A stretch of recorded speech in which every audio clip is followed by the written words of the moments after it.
Now that the Crypt Keeper has finished dishing out his old oil, it's my turn to entertain you fiends.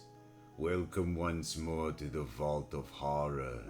This is your Vault Keeper, with another horror yarn from my collection. And this one is about oil. Black, gooey, oogie oil. I call this blood-curdling hair razor. Oil's well that ends well. The flashy convertible came to a stop at a point on the highway overlooking the sprawling Midwestern town. The two men in the car looked down at the rooftops and smiled. Well, Phil, there she is, waiting for us, like a sitting duck, waiting to be plucked. There's the park down there in the center of town. And there's the cemetery. The driver turned to the one with the cigarette between his lips.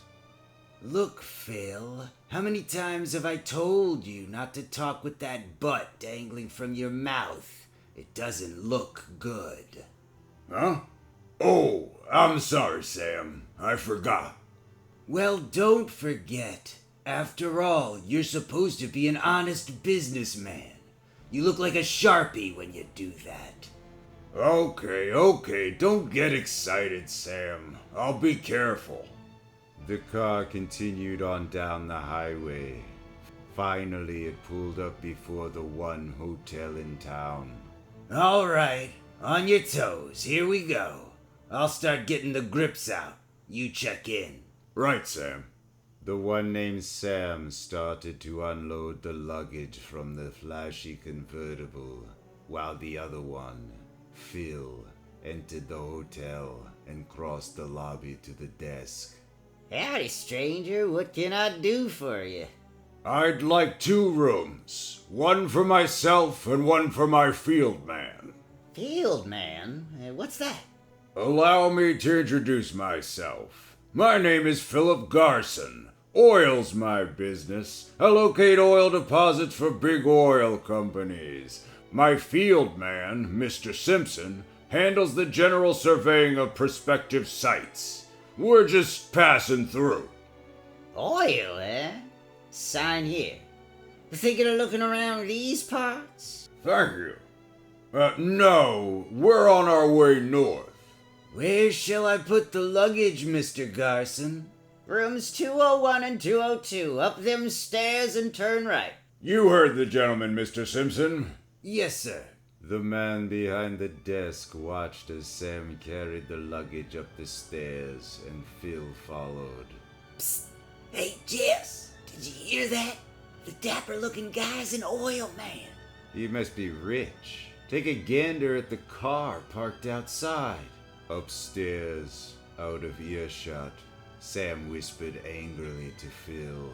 Talking to that clerk with that cigarette dangling from your mouth. What are you trying to do? Queer the deal? I forgot, Sam. I'm sorry. Later, as night came on, in the hotel lobby. $100,000, Mr. Garson? That's what Bayshore Oil Company paid.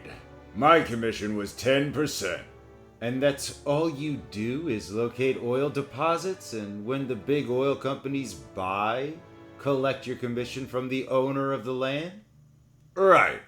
Shucks, seems to me you'd be better off drilling yourself. A lot better off, you're right. But drilling equipment costs a great deal, Mr. Fagan. More than I've got. I'd have to borrow. Mr. Garson! Mr. Garson! It's his field man, Mr. Simpson. Mr. Garson, I've got to speak to you. Privately. That's all right, Simpson. Out with it.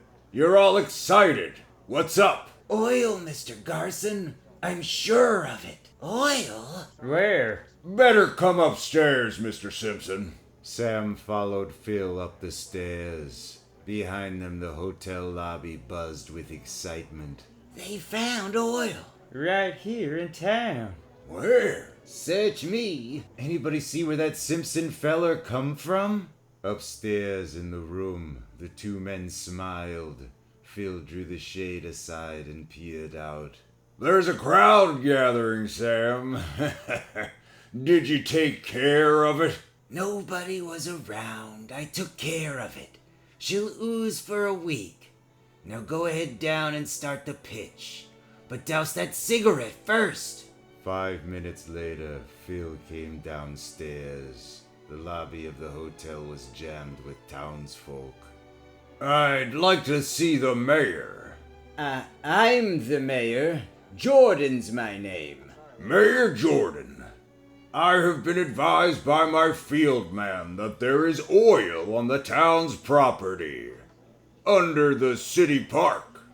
The park? Hey, there's oil under the park! The town's rich! Shall we go on over, Mayor Jordan? Let's go, Mr. Garson. The crowd stood around the black slick that seeped from the ground in the park. There are two things you can do, Mayor Jordan. You can turn the land over to a private oil company or drill for it yourselves. But we don't know anything about drilling for oil. Well, I could handle it for you, but it would cost a great deal. About $60,000. 60,000? But we couldn't afford. Say, Mayor, why couldn't you let us folks in town put up the money? Form a corporation and issue stock. Mayor Jordan turned to the crowd. What do you say, folks? Do we turn the land over to a private company or raise the money and drill for the oil ourselves? Ourselves! Yeah, let's keep it in the family. Later, in the hotel room. They fell for it, Sam. They're gonna form a corporation and issue stock. I've been put in charge of the drilling. Good. Now as soon as they turn the money over to us, we'll pull the routine. A corporation was formed. Stock was issued. Subscriptions from the townsfolk poured in. Here's $1,000, Mayor Jordan. That's all we could scrape up. Thanks, Mr. Fagan. Here's your 10 shares. Finally. Well, Mr. Garson, the stock issue has been sold. Every last share. Here's a check for $60,000. Good. Now we can start the drilling. Then, Here's the dough, Sam. I just cashed the check. Why don't we skip town and forget the cemetery routine? No, we'll want to work this deal again. You've got to be kept in the clear. The cemetery routine stays.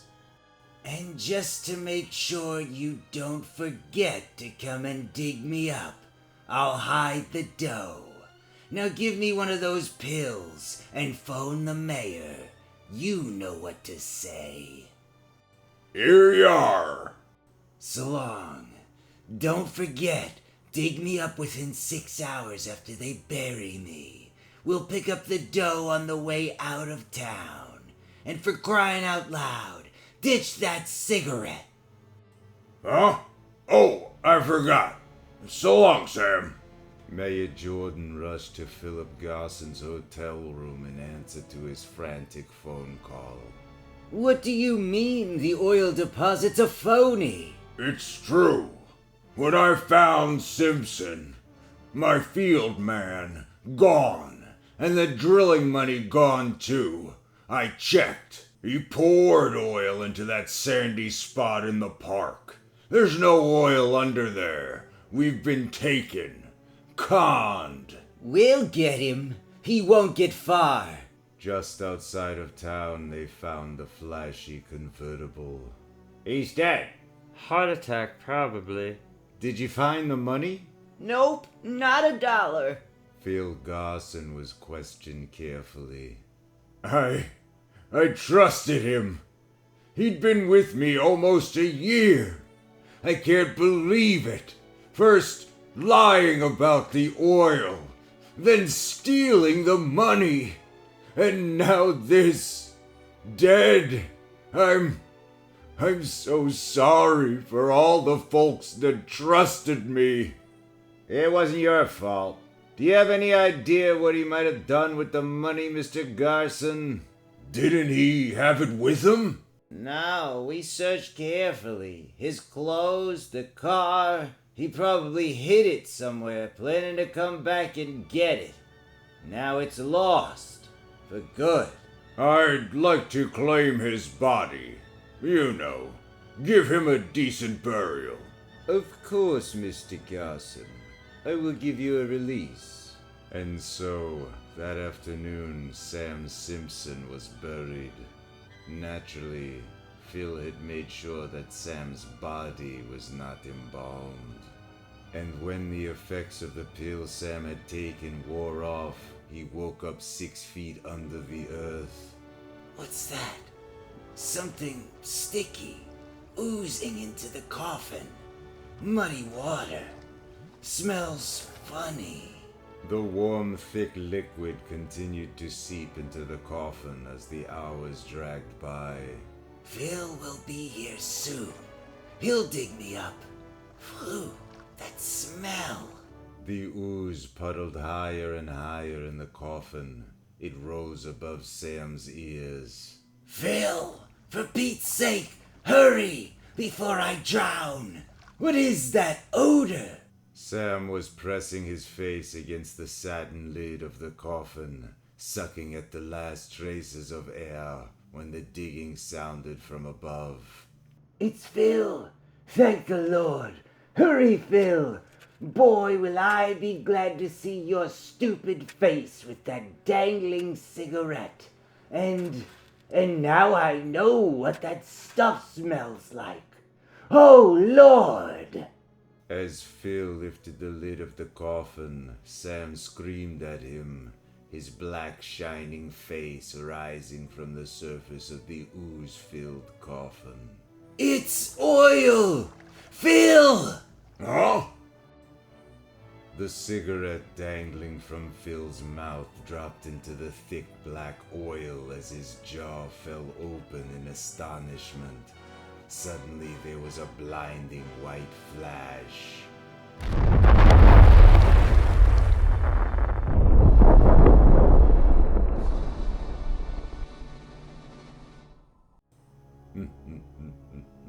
Yep, Phil forgot again. Only this time, Sam blew up. Of course, Phil went to pieces over his bad habit, too. But the little town got its oil boom after all. The 60 grand Sam had hidden was never found. They tore the flashy convertible to bits looking for it. Wanna buy a car on the installment plan? A bit at a time? Buy now. See you next in my mag, The Vault of Horror.